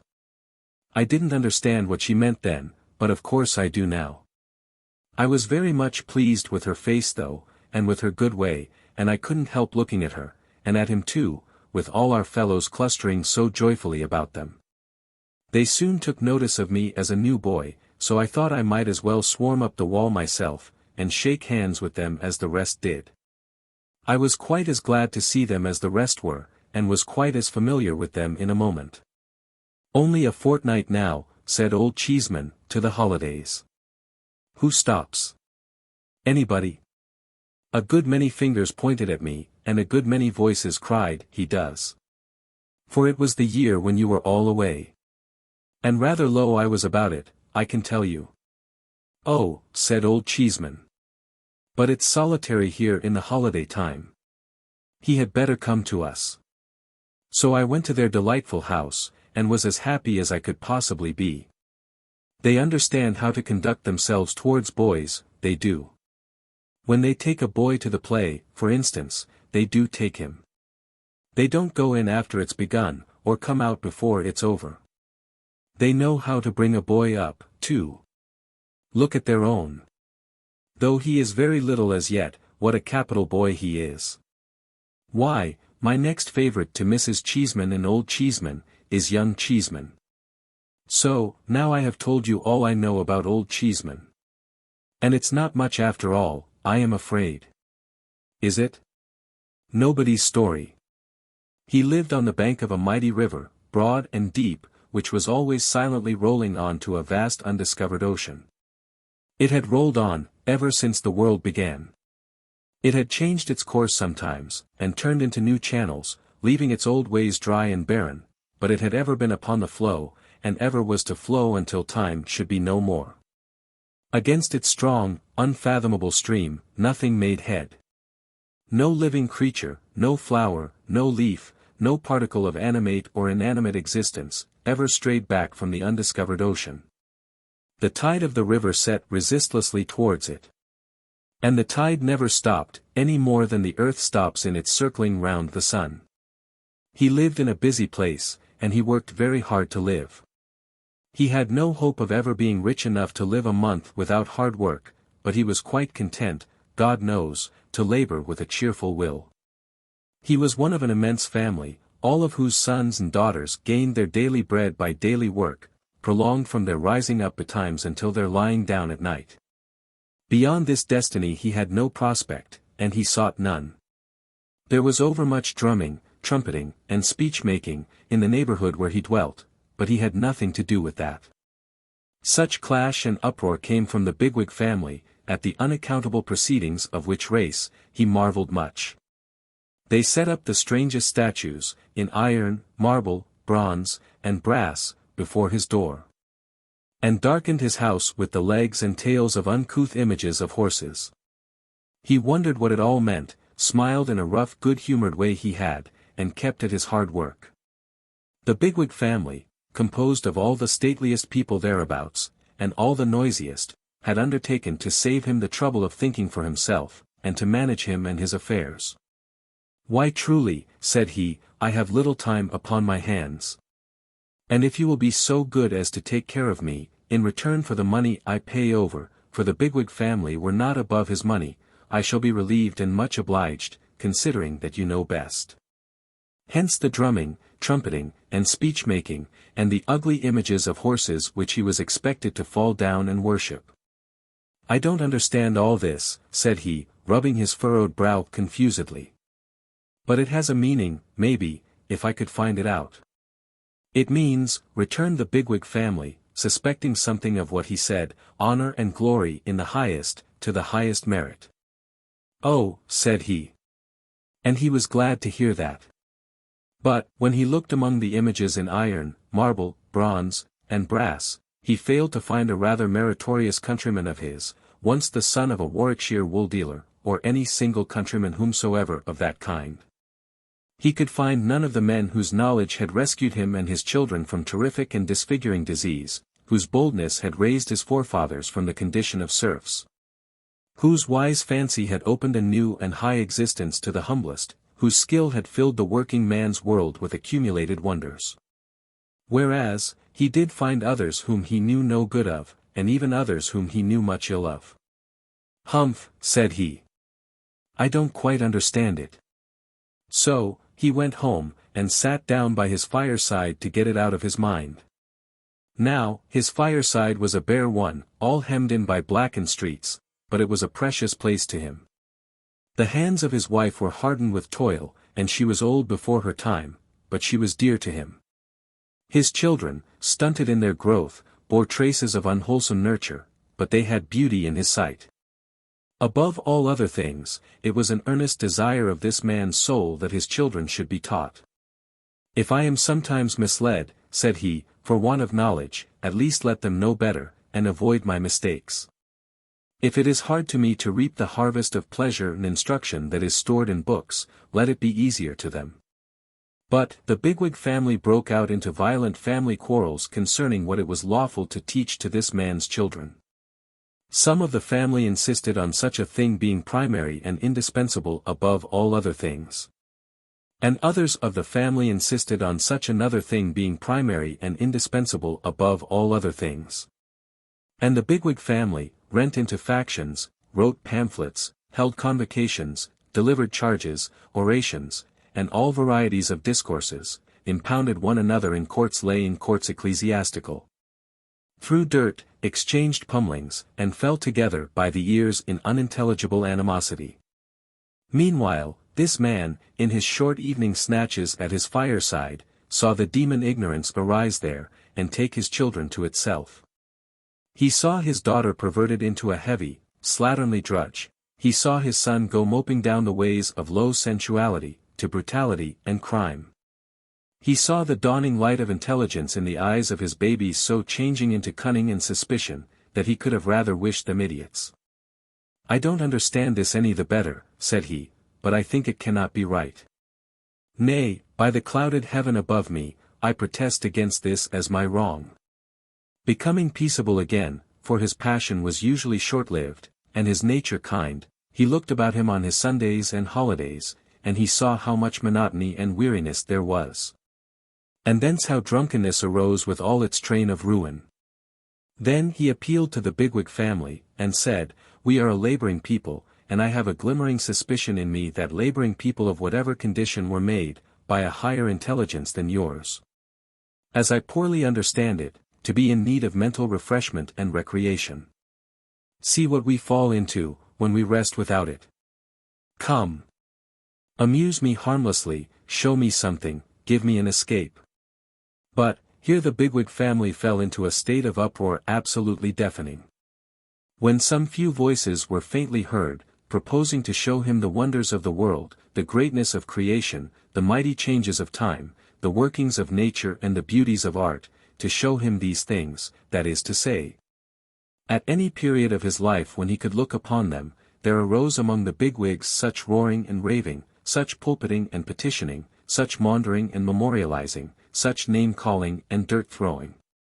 Such a shrill wind of parliamentary questioning and feeble replying, where "I dare not" waited on "I would," that the poor fellow stood aghast, staring wildly around.